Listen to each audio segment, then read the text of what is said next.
परिचय। मान लें कि राहुल के पास पिज्जा है। उसे इस पिज्जा में से कुछ भाग अपनी बहनों रीमा और नीमा को भी देना है। उसे पिज्जा का 1/3 रीमा को और इतना ही नीमा को देना है। तो राहुल के पास कितना बचेगा? आइए गणना करके सीखें कि राहुल के पास कितना पिज्जा बचेगा। उद्देश्य। इस पाठ के अंत में आप निम्न करने में सक्षम हो जाएंगे: समान और असमान भिन्नों की पहचान करना, दिए गए भिन्नों का योग व व्यवकलन करना। समान और असमान भिन्न।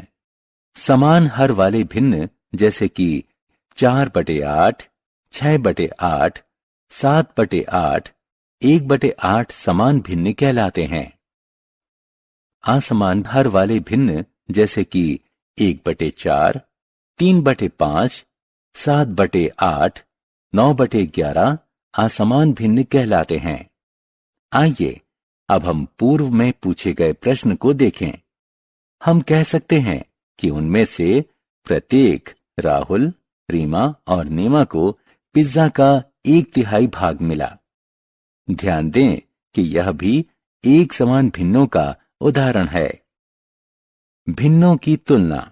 समान भिन्नों में बड़े अंश वाले भिन्न छोटे अंश वाले भिन्न से बड़े होते हैं। समान अंश वाले असमान भिन्नों में बड़े हर वाले भिन्न छोटे हर वाले भिन्न से छोटे होते हैं। विधि 1। विभिन्न अंशों व हरों वाले असमान भिन्नों की तुलना करने की 2 विधियां हैं। पहली विधि में माना A/B और B/C 2 भिन्न हैं, जहां B और D शून्य नहीं हैं।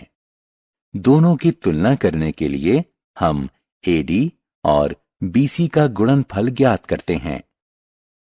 यदि A गुणा D बड़ा है B गुणा C से, तो A/B बड़ा है C/D से।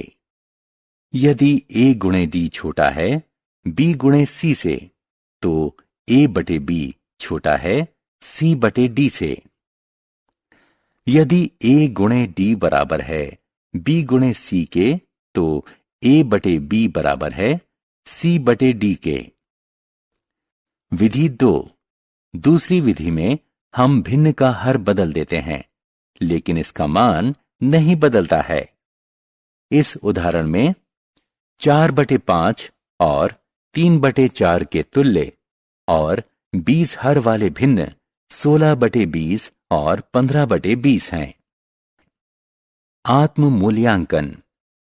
निम्न भिन्नों की तुलना करें और उपयुक्त चिन्ह लगाएं। समान भिन्नों को जोड़ना या घटाना। छात्रों, 2 या अधिक समान भिन्नों का योग 2 चरणों में ज्ञात किया जाता है।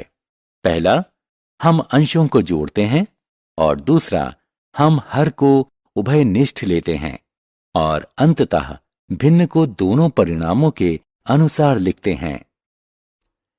2 समान भिन्नों का अंतर ज्ञात करने के लिए हम बड़े अंश में से छोटे अंश को घटाते हैं, फिर हर को उभयनिष्ठ लेते हैं।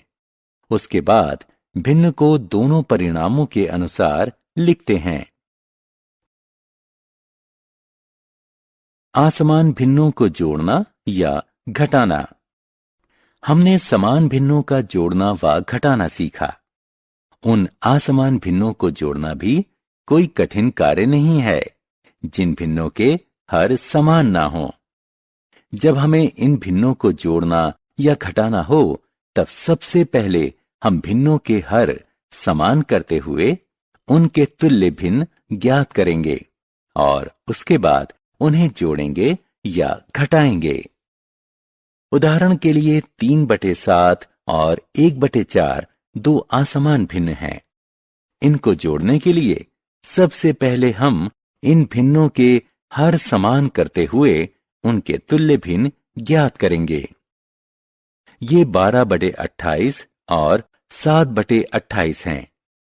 नोट करें कि 28 7 और 4 का लघुत्तम समापवर्त है, यानी एलसीएम है। एक अन्य उदाहरण में हम असमान भिन्न को घटाते हैं। सबसे पहले हम भिन्नों 3/4 और 1/3 के समान हर वाले तुल्य भिन्न ज्ञात करते हैं। 4 और 3 का लासा यानी एलसीएम 12 है। इसलिए 3/4 और 1/3 का अंतर 5/12 है। मिश्रित भिन्नों का जोड़ना एवं घटाना। मिश्रित भिन्न को या तो एक पूर्ण भाग और उचित भिन्न अथवा पूर्ण रूप से एक विषम भिन्न के रूप में लिखा जा सकता है। मिश्रित भिन्न को जोड़ने या घटाने की एक विधि यह है कि पूर्ण भागों के लिए अलग संक्रिया करें, और दूसरी विधि यह है कि मिश्रित भिन्नों को विषम भिन्नों के रूप में लिखें और फिर उन्हें जोड़ें या घटाएं। सारांश। आइए हमने जो कुछ सीखा है उसे संक्षेप में दोहराएं। समान हर वाले भिन्न समान भिन्न कहलाते हैं। विभिन्न हर वाले भिन्न असमान भिन्न कहलाते हैं। समान और असमान भिन्नों की दो विधियों से तुलना की जा सकती है। समान भिन्नों को जोड़ने के लिए सबसे पहले हम अंशों को जोड़ते हैं, उसके बाद हर को उभयनिष्ठ लेते हैं और अंततः भिन्न को दोनों परिणामों के अनुसार लिखते हैं। असमान भिन्नों को जोड़ने के लिए हमें समान हर वाले तुल्य भिन्न ज्ञात करना पड़ता है।